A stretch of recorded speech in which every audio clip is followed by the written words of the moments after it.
Today's video is brought to you by the RV dealers and the RV Dealers I Trust Network. These dealers are Wingman approved, and I know that they'll treat you right. You'll find a link to them in the description below. And hi, everybody. Welcome again to my virtual campfire as we close in towards Christmas. I'm going to be doing several things today. Hopefully this video will work out and technology will be my friend. I can already see that my shirt is a little bit flickery and acting up, but please be patient. I got two computers going. I'm going to be jumping back and forth between the two. I finished doing my Christmas shopping today. I hate shopping, but I was impressed and then I was disillusioned when I went out today. There were some people that were the rudest, most awful. I mean, they couldn't care less. They wanted to get their stuff and get out, they were just awful. It's like they were raised, by heathens. I am one to speak, I guess, or not one to speak, but gosh, then there were people over here that were in the Christmas spirit. They were so kind and thoughtful and respectful, held the door open for others and smiled. And it was like this contradiction of humanity. So it reminded me of the story that I saw not long ago. And it was about, would life really be better without the internet? And so I wanted to bring that up today, just in this campground conversation, this campfire conversation, and see what you think.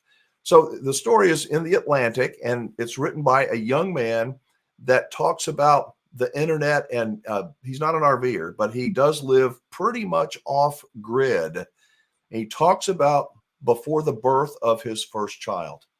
It says, before our first child was born last year, my wife and I often deliberated about the kind of parents we wanted to be and the kind we didn't. We watched families at restaurants sitting in silence, glued to their phones, barely taking their eyes off the screens between bites. We saw children paw at their parents, desperate to interact, only to be handed an iPad to keep quiet. We didn't want to live like that. We vowed to be present with one another at home and in public. We wanted our child to watch us paying attention to each other and to him everywhere I go. And sometimes I'm guilty of it. That's what I see. Children that are craving that love, that attention, that time from their parents. And the parents go, here, shut up. Here's your iPad. Okay. Or the parents are into the iPad and the kids are just getting in trouble.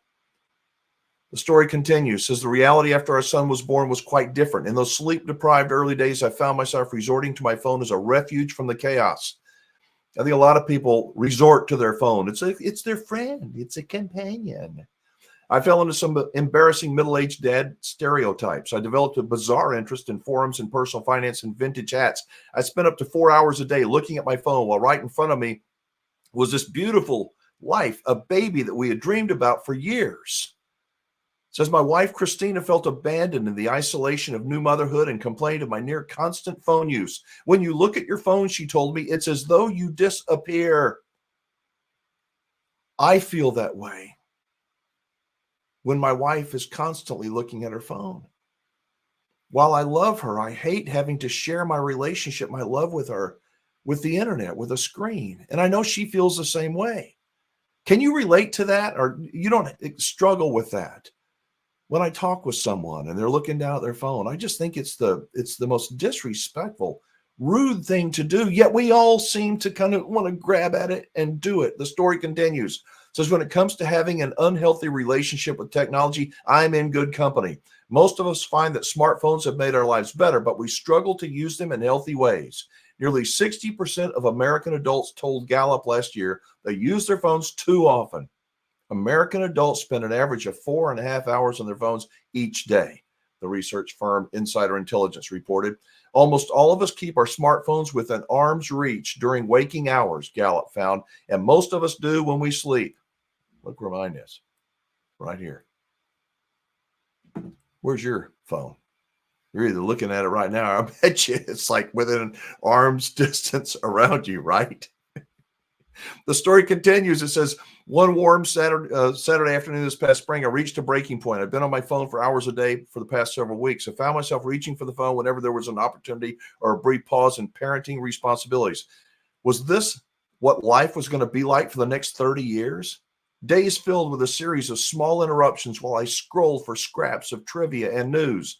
While our child napped in the afternoon, I sat brooding on the porch. I told Christina that I wasn't happy with the way we were living. I didn't know what to do to get back on track. It sounds like we should get rid of the internet, she told me. I knew she was right. And so I'm going to put a link to this story down below in case you're interested in reading, but it's fascinating. These people literally unplug the internet, and they only use the internet for when they have to. It's not a pacifier. It's not like a cigarette or a drink, or it's not their best friend. It's just a tool. And they've regulated the use of this tool. And guess what they found? Their life got better. Their relationship got better. Their world expanded. They connected better with others. And so that being said, it kind of leads me to another story that I saw not long ago, and it's about manners. I think manners and the internet can kind of go hand in hand, like with my shopping experience today. If you're from the old school like I am, what do you think when you see manners today? Even not just young people, but many people, most people, a lot of people our age, they have no manners. They have no couth. Reminds me of when I went to Mozambique many years ago. I had to sleep in the airport. I'm in Maputo, Mozambique, and I got to catch a flight early the next morning. So I had to sleep in the airport. I didn't get much sleep. It's filthy. Sitting there, and I'm thinking, okay, they're going to get there about an hour at the counter, an hour early. I'm going to go over there and stand. I'm going to be the first person in line to get my boarding pass to get on that little plane. And so I did, and I was standing there waiting. And you know that not one single person got behind me in line. Not one. But they did get next to me here and there and there and there, and they just mobbed around. And then about 10 minutes before they started, the person walks in and everyone was, and I'm like, what the hell? Wait your turn. But they didn't learn to wait their turn. That was just the way they lived. Do you see our country, our culture, our society going in the direction of Maputo, Mozambique at the airport? I certainly do. I want to know what you think. So here's some old school. I saw this obviously on the internet when I'm looking at a screen. I saw this. It says 18 old school manners we wish could make a comeback. I want to know what you think about this. Let's just kind of jump through them real quick. There's one. It says writing and receiving long, meaningful letters. How long has it been since you've written a letter? Not just typed a letter, but actually written a letter or received a letter. Here's one. Let's see. Leaving work and home worries at the door. Remember the times when before the internet, before we, the pandemic, and we didn't work every minute, at home. We actually went to work. And when we came home, we were a dad or a mom, and we were with our family, and we separated the two. I miss that. Using proper table manners. Man,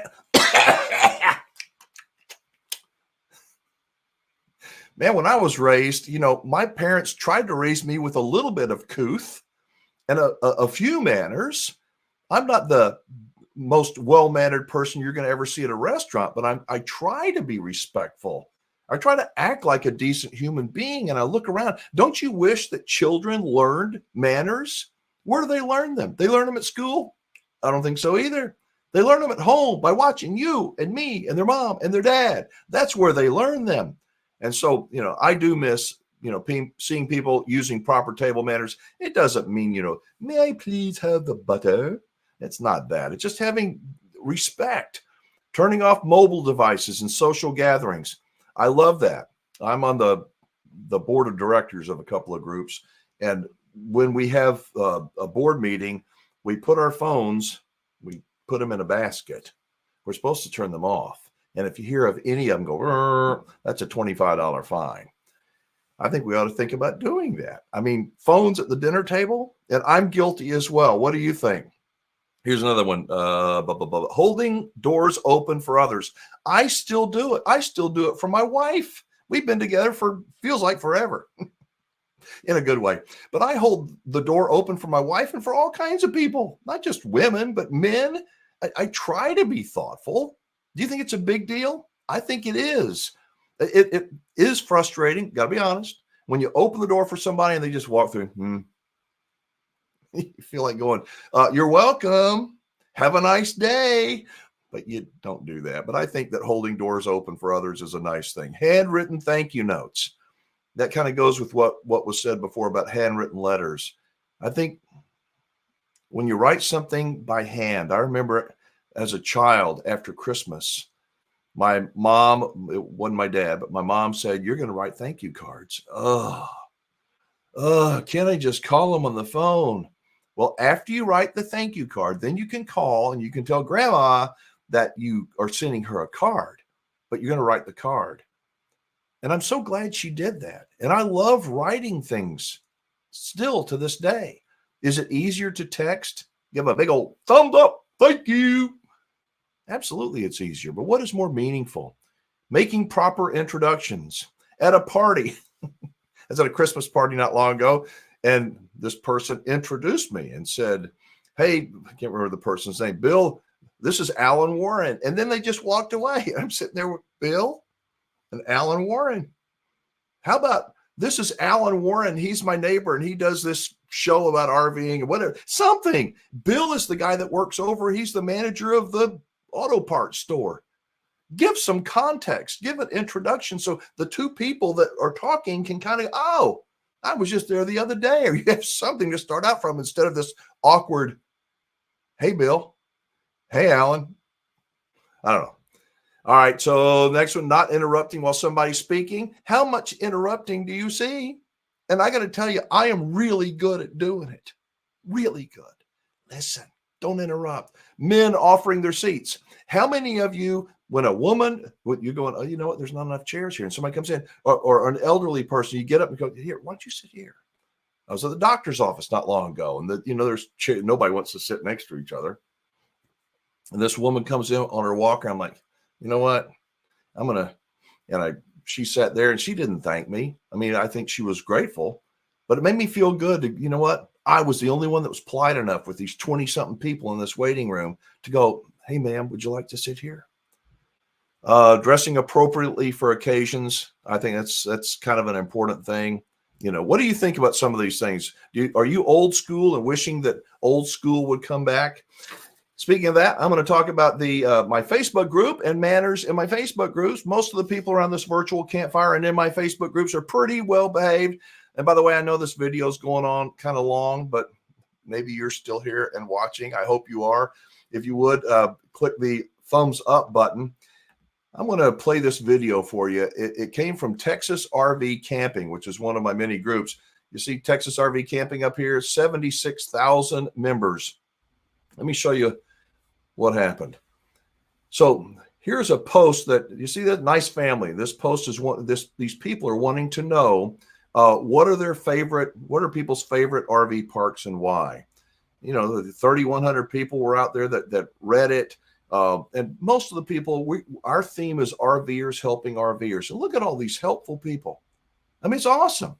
These people are very, very helpful. Good looking dogs down there. This is about community. And these people are pretty well behaved most of the time, which is what we want around this virtual campfire. But it doesn't take very long until somebody goes and makes some kind of a post. Let me show you this. Jimmy Webb makes a comment, "Y'all sure eat good." Are you kidding me? I mean, all these nice, helpful people, and some smart aleck has to come in here and go, "Let me show you how stupid and ignorant I am." And so obviously the people, he thinks are fat. It says, is this a jab at us being overweight? This is a perfect opening for these internet arguments and these flash fires to happen. And I can't stand it. And so this was reported, and somebody like Jimmy Webb, he knows what he's doing. So this was the feedback that he got. It said, if you need an explanation of why your post was removed, I don't think you'll understand. Be respectful of others or find another group where poking others is welcome. We don't expect perfection, but we do expect respect. See rule number 1. And rule number 1 says we can remove you from our virtual campfire for any reason at any time. Don't be a jerk. We're not removing him yet, but we are giving him a warning. This goes back to me asking, do you think the world would be happier, a kinder place if the internet would have never been invented? Type 1. If you think it doesn't matter, type 2. My personal belief is that it's both good and bad. The internet can be used as a tool It's fantastic for some things that take seconds to do instead of weeks and weeks of research. But it's so easy to become a Jimmy, whatever his name was, and just be a jerk. Make comments on YouTube videos. Be a snide creep. Unlikable. And why do so many people do it? They say things online that they would never probably say in person, eyeball to eyeball to another. But the internet has allowed that. I don't know, as we get close to Christmas, I'm just trying to slow down, put my screen away. I probably will not be doing a video on Christmas Eve or doing one for Christmas Day. I'm going to be spending time with my family and kissing all over my 3-year-old grandson and telling him stories. But I hope you enjoyed today's video. I know that I don't stick to one topic. I bounce all over the place, but I say it's kind of like going to a great campfire at a campground, meeting strangers. And you find some conversations that are interesting and some that aren't, but they're all real. They're all authentic. And I would love to hear from you. What do you think about the internet? What do you think about manners? Does it frustrate you? Maybe it doesn't matter. I know a lot of people, I tell a story sometimes about my daughter. She's 30, in her early 30s now. But when she was little, I would take her to Blockbuster Video. We would rent VHS tapes. And we'd walk in, and I wanted her to learn manners. I didn't hammer them into her, but we would walk into Blockbuster, and the person would say, hey, or good evening, or whatever, and I'd say, good evening. Every time, good evening. How are you?